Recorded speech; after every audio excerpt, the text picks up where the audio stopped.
Hey there, and welcome to the Rickshaw Journey. I'm Bob McGurty, and I'm your host of this weekly podcast.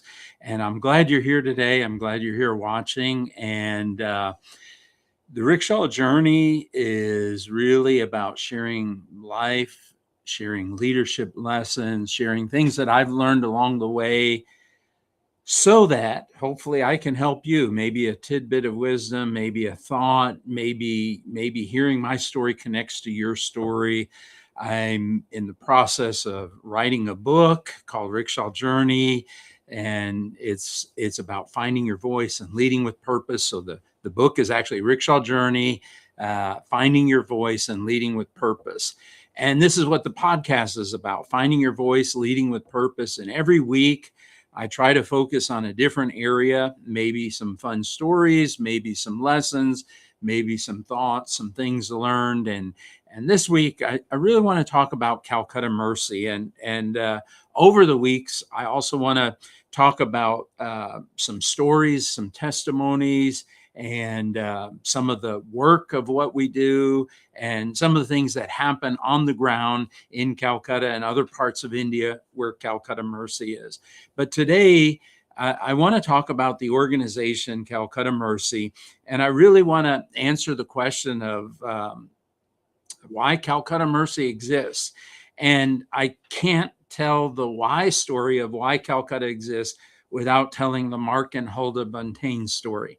Mark and Hulda were itinerant evangelists, originally from Canada, traveling across Canada and the US, and they were sent on an assignment, a 9-month assignment, to go to Calcutta, India, and to help while somebody was out of station. And that was in 1954. Their story is an amazing one. And actually, if you type into whether you're watching this on Facebook Live or on YouTube or wherever you're catching this, if you type "I want the book," and I'll send a personal message, get your address. But we have a book. I think it's called Woman of Courage. It talks about Hulda Buntain, and it's a little bit about the Calcutta story. I'd be glad to send that to you, just as a gift. But so Mark and Hulda Buntain, 1954, headed out to Calcutta, and even getting there is a story. 2 months by boat, and all the details. They arrived with their young daughter Bonnie. And so Mark and Hulda and Bonnie arrived 1954 and just began doing ministry, telling people about Jesus. Mark was an evangelist, so he did open air meetings, street meetings, and what happened was, in one of those open air street meetings, what I would call a heckler, somebody just got in the middle of the crowd, stopped his preaching, and said, "Hey, preacher, feed our empty bellies and then try to tell us there's a God in heaven that loves us."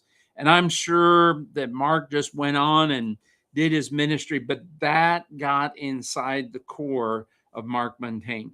You see, doing work of compassion, ministry of compassion, might be a choice for some, but when you're in a place as needy and as difficult and as desperate, certainly as Calcutta was in 1954 and onward, Mark could not ignore the words of that man. Sleepless nights, prayer time.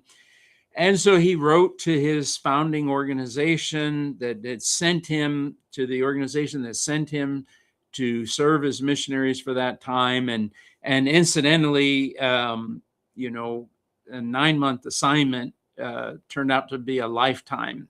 Mark was there until 1989 in his death, and sister, or Auntie Buntain, Auntie Hulda as we called her, until 2021, just a few years ago.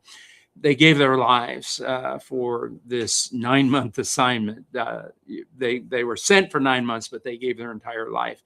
But Mark could not escape this belly thing, this feed me and then try to convince me there's a God in heaven that loves us and cares about us.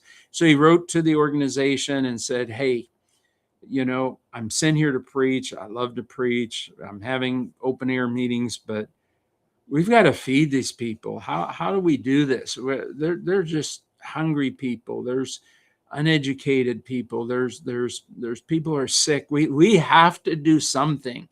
And without sounding discouraging or disparaging, he didn't get the help that he hoped for, and he was told to stay on task and preach the gospel, do the things that he needed to do.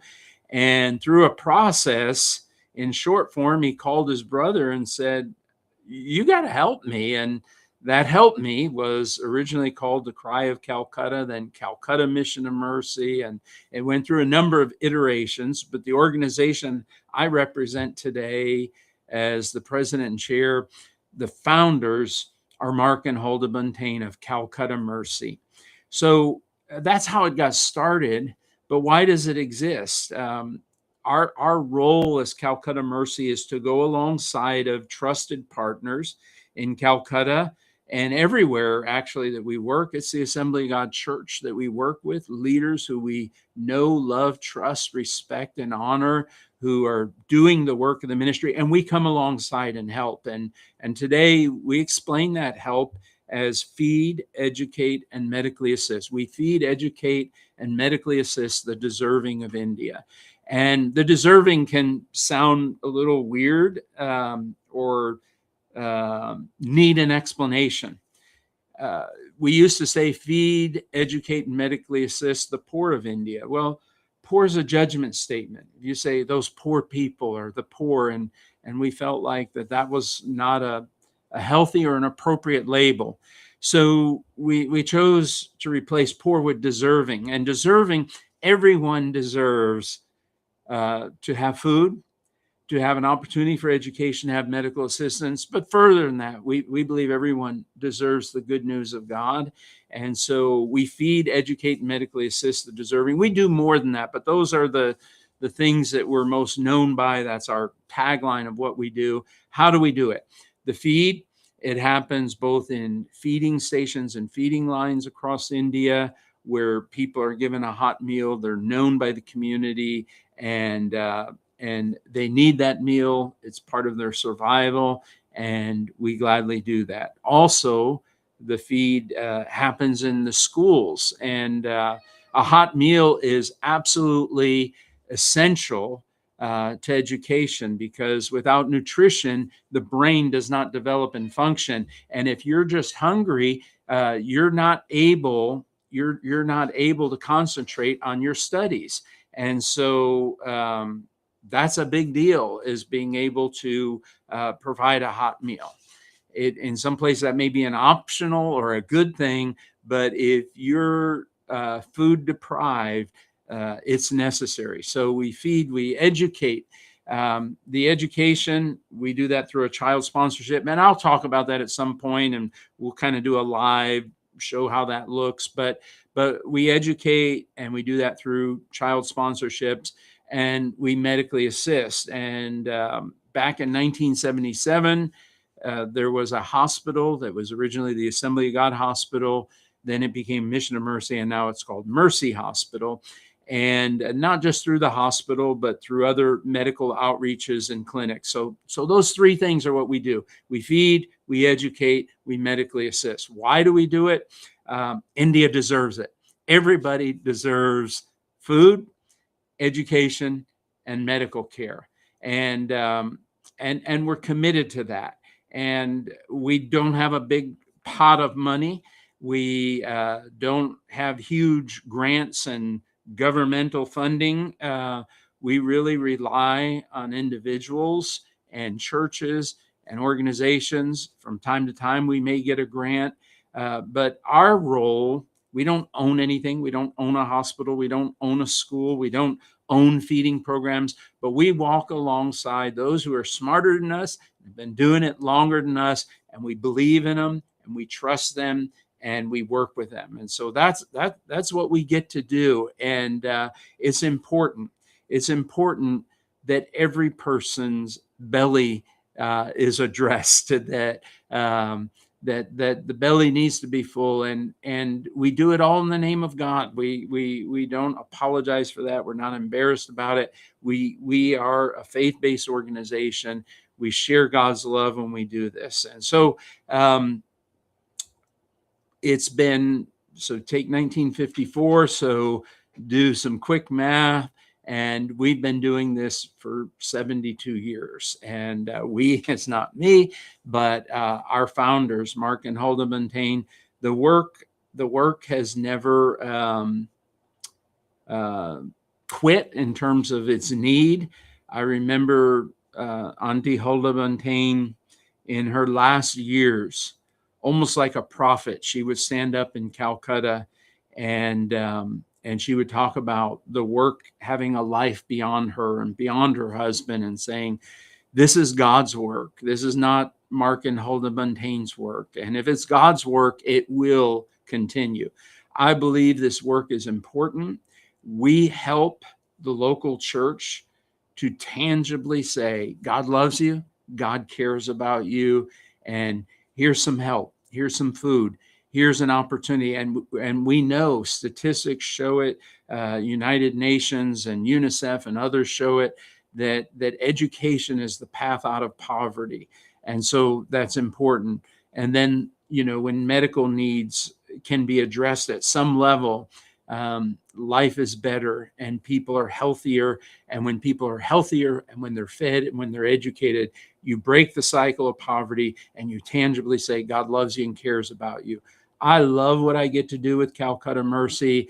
I invite you to partner with us, and literally, if you just put in a note, tell me more, or you can email me, bob@calcuttamercy.org.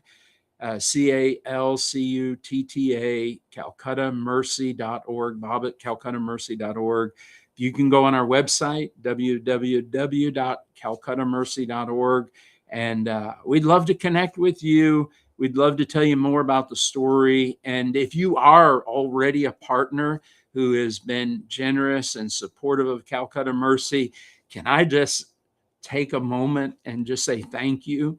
You're the reason we get to do what we do. We can have lots of dreams and vision and desire to expand the tent pegs and do more, but it's you who make that possible. So thank you for your generosity. Thank you for believing in Calcutta Mercy. And whatever you do, no matter how little it is, it becomes much in God's hands. And so God bless you.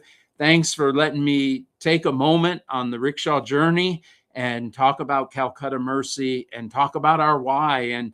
And I'd love to get into some more details in a further podcast where we'll talk about the specifics of what we do, talk about child sponsorship, talk about how you can get involved. But for today, welcome on the Rickshaw Journey with me. And I hope that this helps you in maybe just a little bit to find your voice and to find your place and to lead with purpose. God bless you. Thank you so much.